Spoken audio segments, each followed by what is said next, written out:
My name's Eli. I'm 34, and I guess you could say I've always been the responsible sibling. Not the favorite, not the rebel, not the golden child, just the one who showed up on time, paid my bills, and remembered everyone's birthday. I work in finance, live alone, and don't really make a fuss about much. My family? Well, they're loud, close-knit in that performative way, and very good at pretending everything's just peachy while sweeping real problems under the rug.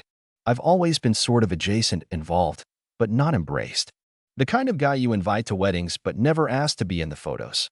Growing up, my brother Mason was the star. Charismatic, reckless, and always getting himself into some kind of trouble, but somehow he always landed on his feet. He had this smug charm that my parents ate up like candy. Even when he dropped out of college, blew through 2 jobs, and ended up moving back home at 28, they still defended him like he was the second coming of Einstein. I, on the other hand, paid my own way through school, held down the same job for over a decade, and helped cover part of their mortgage when Dad's hours got cut. But none of that ever seemed to matter, at least, not enough to earn me a seat at the metaphorical head of the table. Still, I never really let it get to me. Or at least, that's what I told myself. I kept my head down, sent the checks, replied to the texts, showed up for holidays, and smiled through the small jabs that always came dressed as jokes. Eli, you're so serious. Loosen up, man. It's just a party. Oh, we figured you'd be busy. You're always working. I took it in stride.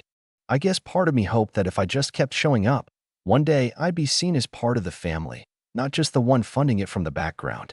That illusion shattered last fall. It started with a dinner. Mason had just gotten engaged to a woman named Brooke, who my mom had already dubbed an absolute angel, and my parents decided to throw a big celebratory dinner at this swanky rooftop restaurant downtown. Not the kind of place they could usually afford, which, in hindsight, should have tipped me off. I got a call from my mom a few weeks before. Eli, sweetheart, she said in that syrupy tone she uses when she wants something, we'd love it if you could make it to Mason and Brooke's engagement dinner. It's going to be such a special night. Of course, I said without hesitation. Just send me the details. And if it's not too much trouble, she added, lowering her voice, we were hoping you might help with the reservation. Just to hold it, we'll pay you back, obviously. I should have known right then that we'll pay you back meant I'd never see that money again. But like always, I agreed. I called the restaurant, booked a private space for 20 people, and gave them my card for the deposit. I didn't mind. Not really. It was Mason's night. And maybe, just maybe, this time I'd feel like I was truly a part of it. The night of the dinner, I showed up right on time, 7 o'clock sharp. I had on a dark navy suit, freshly pressed shirt, new cufflinks I'd been saving. I brought a nice bottle of champagne for the couple and even printed out a custom card with their initials. When I got to the rooftop, the hostess gave me a small nod and gestured toward the private section. I took a breath and walked in. The space was beautiful, string lights overhead, floral centerpieces on each table, a soft jazz band playing in the corner. And there they all were. My parents, Mason, Brooke, her family, a few of their friends. Everyone already had drinks in hand, laughing, talking, clinking glasses. I smiled and walked over, expecting at least a nod of recognition. Instead, Mason turned to me with that familiar smug grin. Oh hey, he said, barely glancing at the champagne in my hand. Glad you made it. Then he pointed toward a fold-out chair set off to the side, next to a trash bin, no less. Sorry, this table's for family only, he said, with mock sympathy. But there's a spot for you right over there. I actually blinked. I thought he was joking. I looked at our mom, who just gave me that tight-lipped smile she uses when she doesn't want to get involved. Dad chuckled awkwardly and raised his glass. Brooke didn't even look up. And then, as if on cue, a few people laughed. I stood there for a second too long. I wanted to say something, anything, but my throat closed up. My ears were hot. I felt like I was 13 again, left out of a group photo at a cousin's wedding because I didn't fit the aesthetic. So I walked to the chair, set my bottle beside me on the floor, and sat down alone. I didn't even take my coat off. The waiter came by and asked if I was with the party. I nodded silently. He didn't ask any more questions. Just handed me a glass of water and moved on. I sat there for almost 2 hours while they laughed, toasted, opened gifts. I watched my brother give this long speech about how lucky he was to be surrounded by his closest people. I watched my mom tear up when Brooke called her the best future mother-in-law a girl could ask for. No one even asked if I wanted to order. Eventually, dessert came out, some kind of elaborate layered cake with edible gold flakes. The band played a slow tune. The sun dipped below the skyline, and I realized not a single person had looked in my direction for the past 30 minutes. Then the check came. I watched the waiter walk toward their table with a little leather folder. He paused, looked around, then glanced down at the credit card on file. My card. I watched him take a few steps toward me. "Excuse me, sir," he said quietly. "The total for the event is $3,218. Should I run the same card for the final amount?" Everyone at the table turned to look. My brother raised an eyebrow. "Oh, yeah," he said casually. "Eli's got it." The waiter looked at me, and I smiled. A calm, slow, measured smile. My voice was steady. "Not my table," I said, just loud enough for everyone to hear. I was told this was for family only. There was a silence so sharp it felt like the air had snapped in half. My brother's mouth opened slightly. My mom frowned, confused. Dad sat straighter. Brooke's dad furrowed his brow. The waiter hesitated. "Sir, you made the reservation?" "I did," I nodded. "And I paid the deposit. But I'm not with them. I'm over here, at the side table." I stood slowly, picked up my coat, and nodded toward the trash can, where I belong, apparently. You could almost hear the collective thud of jaws hitting the floor. For a second, nobody moved. The waiter stood awkwardly between tables, holding the bill like it was radioactive. My brother looked like someone had just slapped him with a fish. My mother's eyes narrowed, flickering between me and the check, trying to figure out how this got away from her so fast. "Wait, Eli," she said, her voice low and slightly shaky. "What are you doing?" I shrugged. "Following the seating chart, Mom. Mason said this table was for family only. I assumed that meant I wasn't included." I looked at the waiter. "I didn't eat. I didn't drink. I wasn't welcome. So I won't be paying." "Don't be ridiculous," Mason snapped, the smirk cracking into something uglier. "It's just a joke, man. Lighten up. You always take things so personally." The room had gone quiet. Even the jazz band seemed to be winding down to an awkward hum. All eyes were on me, and for the first time in years, I wasn't shrinking beneath them. "Yeah," I said slowly, "that's the problem. You think everything's a joke, as long as it's at someone else's expense." Brooke looked confused, like she was just now catching on that something real was happening. Her father, a stiff man in a blazer who had barely said a word all night, gave Mason a sharp look. "You invited this man to your engagement dinner and sat him next to the trash can?" he asked, incredulous. Mason scoffed and looked to my mom for backup. She straightened in her seat and smiled tightly. "Let's not blow things out of proportion. Eli's just being dramatic. He's always been sensitive." I almost laughed. That was her go-to line. Always had been. He's just sensitive. He's just tired. He's just overreacting. Any excuse to avoid admitting that something cruel had happened, and that they'd let it happen. The waiter cleared his throat. "I'm sorry to interrupt again, but the restaurant needs to process the bill before we close the tab on the private space. If the card on file won't be used, I'll need an alternate." Silence. I turned and started to walk toward the elevator. That's when my dad finally spoke. "Eli, come on. You've already paid for half. You might as well just finish it." I stopped cold. That sentence, "that might as well," snapped something in me. I turned back. "You're right, Dad. I did pay the deposit. I even called 3 restaurants to find one with a rooftop view like Mason wanted. I picked the date around his football schedule. I ordered custom floral arrangements because Mom said fake flowers would look cheap in the photos.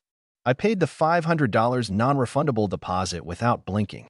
And I showed up, on time, alone, in a suit, to support my brother. I took a step closer, lowering my voice but not enough to be missed. And what did I get in return? A folding chair next to a garbage bin and a "sorry, family only." I turned to Mason. "So now you get to figure it out. You and your real family." Mason's face was flushed now, red creeping up his neck. He stood up, trying to puff himself up, but it just made him look more ridiculous. "You're making a scene." "No," I said. "I'm drawing a line." And I walked away. I didn't even bother with the elevator. I took the stairs, every step pounding with adrenaline and disbelief that I'd actually done it. Outside, the night air hit me like a slap, sharp and bracing. I loosened my tie and kept walking. I didn't know where I was going, but I knew I wasn't going back. I thought maybe that would be the end of it, a bold exit, a few awkward apologies later, maybe even a half-hearted attempt to brush it under the rug. But what I didn't know was just how deep the consequences of that moment would go. Because later that night, long after I'd gotten home, still in my suit, Still holding that unopened bottle of champagne like a ghost limb, my phone lit up. First, a text from Mason. Dude, seriously? You couldn't have just paid the check and talked to me after? Then another. For Mom, you embarrassed us in front of Brooke's entire family. Was that your goal? Revenge. And then, a call. From an unknown number. It was Brooke. Hi, she said, her voice quieter than I'd ever heard it. I know we don't really talk, but can I ask you something? Sure, I said cautiously. Did you really pay for everything? The deposit, the flowers, all of it. I paused. Yeah. There was a silence on the other end. Then, they told my dad you offered to. That it was your idea. That stopped me cold. I never offered, I said slowly. They asked. I said yes. I didn't expect anything back, but I definitely didn't do it for show. Brooke sighed. Well, my dad's furious. He thought you volunteered as a kind gesture. But now he's saying he wouldn't have agreed to the restaurant if he'd known it was being paid for by someone they basically shoved in the corner. I didn't say anything. He said Mason and your parents made him look like a fool. Another pause. I'm not calling to get involved, she added quickly. I just thought you should know. I thanked her, and we hung up. But the fallout had only just begun. Over the next few days, things escalated faster than I expected, and not in the way my family probably anticipated. It started with the group chat. You know the one, the big family thread that usually lit up around birthdays and holidays with recycled gifts, blurry food pics, and Happy Friday texts from my aunt. I hadn't heard a peep from it since the night of the dinner, but suddenly it roared back to life. Mom, Eli, we need to talk. Call me when you have a minute. Mason, you seriously messed things up with Brooke's family. You owe us a fix. Dad, this is getting out of hand. Just apologize and let's move on. I didn't reply. It wasn't just about the chair. It wasn't even about the bill. It was about everything that came before. Years of being treated like the emergency contact, the designated driver, the backup wallet. And now that I'd finally said no, they didn't know what to do with me. What made it worse, or maybe better, depending on how you look at it, was that Brooke's father apparently wasn't the type to take humiliation lightly. From what I gathered through a mutual friend of Mason's, a guy named Trent who'd always been more decent to me than most of them, Mr. Whitaker had a meltdown the night after the dinner. He'd paid for Brooke's private schooling, helped her start her marketing firm, and had apparently gone out of his way to plan a smooth, elegant engagement season, only to find out the groom's side lied about who paid for the venue, treated their own family member like trash, and stuck him with half the drinks tab after I refused to pay the rest. According to Trent, Brooke's dad said something at brunch the next day like, if this is how they treat their own blood, what happens when you marry into it? Ouch. The ripple effects hit Mason like a freight train. Suddenly, wedding planning was on pause. Brooke had gone back to her condo for a mental reset, and the Pinterest boards vanished. My mother, in damage control mode, sent me a long email. Not a text, not a voicemail, an actual email. The subject line was, please. The body of it was 5 paragraphs of sugar-coated manipulation, all about how she never meant to hurt me, how she never realized I felt excluded, and how it would mean so much to the family if I'd just be willing to sit down with Mason and smooth things over. But nowhere in that letter was the word sorry. Just, we didn't realize. You misunderstood. Let's not let one silly night destroy the bond we've built. I stared at that last line for a while. What bond? Was it the bond where I drove 3 hours on Christmas Eve to bring gifts because Mom said Mason wasn't in the right headspace to shop for anyone? Or maybe the bond where I canceled my trip to Spain 2 years ago because Dad needed surgery and they didn't have the money for a home nurse? Or the bond where I co-signed the loan on their second car without even being asked twice? The same car Mason borrowed and never returned? I let the email sit in my inbox. I didn't reply. 2 days later, my Aunt Karen, Mom's sister, called me. That surprised me. She wasn't exactly warm and fuzzy, but she was sharp. A no-nonsense businesswoman who ran her own interior design firm and always had this air of barely concealed judgment. I hadn't spoken to her in over a year. Eli, she said, I heard about the dinner. Of course you did, I said, trying to keep the sarcasm out of my voice. I'm not calling to scold you, she said quickly. I just want to say good. About time someone shook the tree. That caught me off guard. She sighed. Look, I know how your parents are. Always brushing things under the rug. Always pretending things are perfect. But they've leaned on you too much for too long. And Mason? He's always gotten away with treating you like some kind of side character. I appreciate that, I said quietly. But why now? Because now the Whitakers are involved, she said, her voice dry. And your mom's panicking. She called me yesterday and asked if I'd be willing to talk some sense into you. I raised an eyebrow. And what did you say? I told her you didn't need sense, you needed space. And that maybe it's time they learned how to function without using you as scaffolding. That was the first time I felt like someone in my family actually saw me. Not as a checkbook, not as a punching bag, just as a person. Later that night, I got another text, this time from Mason. Mason, bro, Brooke's dad just canceled the deposit on the wedding venue. Said we're not aligned in values. Fix this. Not can you help me? Not I'm sorry. Just fix this. And that's when I realized he still didn't get it. He still thought I was a tool in his toolbox. A pressure valve. A wallet with a heartbeat. So I decided to finally fix something, but not the way he meant. That night, I logged into the shared account I'd set up a year ago, the one Mason had used temporarily while he was unemployed. The one he never got around to closing, but had his gym membership and Spotify linked to. And I quietly moved the remaining funds into a new private savings account I'd started. Not much, just a couple thousand. But it was mine. Funds I'd left untouched out of some vague sense of brotherly loyalty. Then I called the bank and closed the joint line entirely. The next morning, Mason called me 4 times in a row. And when I finally picked up, his voice was frantic. What did you do? I didn't say anything. Bro, I have a date with Brooke tonight. I was going to take her to that place she likes, and my card's bouncing. It says the account doesn't exist. I know, I said. I closed it. You what? You can't just. I can, I said calmly. I can, and I did. You told me I wasn't family, remember? You don't get to use my money if I'm not even allowed at the table. He stammered for a second, then switched tactics. Come on, man. Don't do this. You're jealous. Admit it. You've always hated that I got the attention. Now you're just throwing a tantrum because Brooke's dad took my side. I laughed, actually laughed. Oh, Mason, you really think he's on your side? There was silence. Then I said, don't worry, man. You'll figure something out. You always do. Maybe ask mom to open a line of credit in your name again. Or maybe Brooke's dad can teach you how to stand on your own. And I hung up. I don't know what Mason did after that. But a few hours later, my phone buzzed again. This time, not from him. It was an email. From Brooke. Subject line, I think we need to talk. I stared at Brooke's email for a while before opening it. The subject line, I think we need to talk, felt like the precursor to something big, something I wasn't entirely sure I was ready for. But curiosity and a strange sense of closure pushed me to click it. It was longer than I expected. Polite, but personal. Formal, yet laced with the tone of someone who was clearly unraveling. She started by saying she understood how awkward the dinner had been and that she hadn't realized how I'd been treated until everything came crashing down. She admitted she hadn't paid attention. I was so caught up in planning the perfect night, I didn't stop to see the full picture, she wrote. But that her father had been furious. Furious not just because of the financial deception, but because of the principle of it. He said if they can publicly humiliate someone who financially and emotionally supported the entire night, she wrote, then I need to seriously reconsider who I'm marrying into.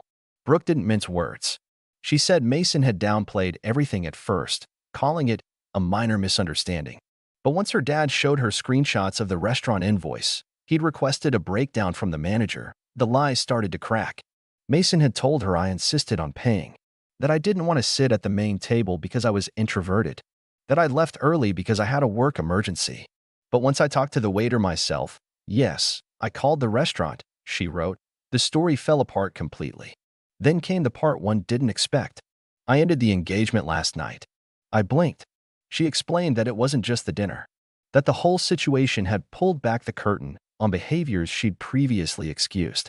The casual entitlement, the way Mason talked about me behind my back, the way her concerns were constantly minimized. He kept saying you were overreacting, she said, but honestly, you're the only one who reacted with any dignity. She ended the email with a short note. I'm not writing this to pit myself against Mason or to drag you into drama. I just wanted you to know. I see it now, and I'm sorry I didn't see it sooner. I sat there for a long time, rereading it. Not because I didn't believe it, but because I wasn't used to being believed. The next few weeks were oddly quiet. The family group chat died out completely. Mason tried calling twice more, but after I didn't answer, he stopped. I learned through the grapevine that he'd moved back in with our parents. Brooke returned the ring.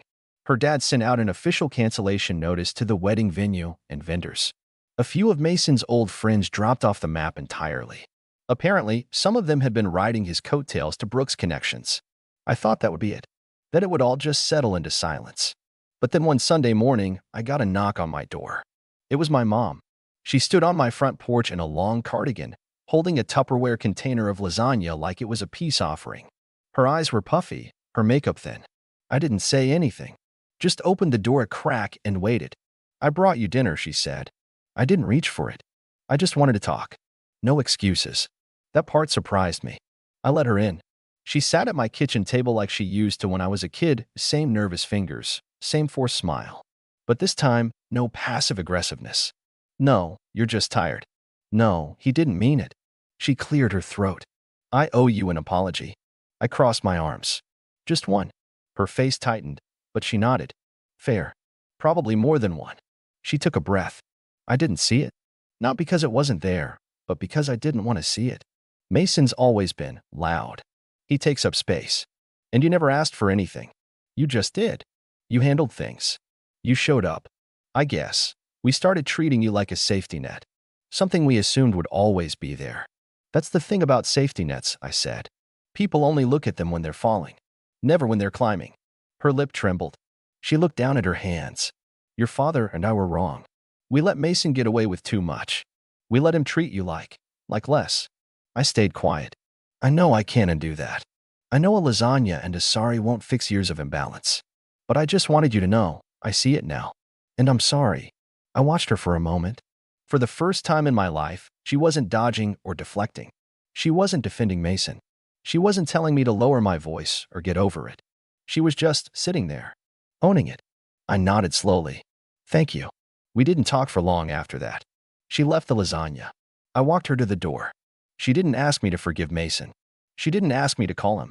She just said, take care of yourself, and drove off. After that, things didn't magically repair, but they didn't get worse either. My parents started sending individual messages instead of group ones. Short ones. Respectful. My mom invited me to Thanksgiving in a few months, only if you feel up to it, she said. I haven't decided if I'll go. Mason, from what I hear, is back to working part-time at some startup he hates. Living rent-free. Avoiding eye contact with mirrors, probably. He hasn't reached out again. And I'm okay with that. As for me, I started doing more with my time. I took that postponed trip to Spain. I bought myself a new set of noise-canceling headphones. I read books on boundaries, on family dynamics, on quiet strength. I even started seeing a therapist. And not because I was broken, but because I realized healing doesn't come from waiting for someone else to say sorry. It comes when you look at your own reflection and say, you deserved better. And you gave it to yourself. So no, I didn't pay the bill that night. But I finally cashed in years of silent debt. And for the first time in my life, I'm not sitting next to the trash can. I'm at my own table. And that table is enough. 16. You're old. Lol. Here's footsteps. Little bro, what's the matter? I hear Dad coming upstairs. Oh no, hide behind me. Open store. Why are you holding a baseball bat? Dad, you trying to hit Philip, are you? Eliza, honey, don't tell your mom. She would break up with me. I wanted Mom to break up with you anyways. Don't tell your mother I'm going to hit you too. I'm sorry. Philip whispers sorry for what? Mom. That's it.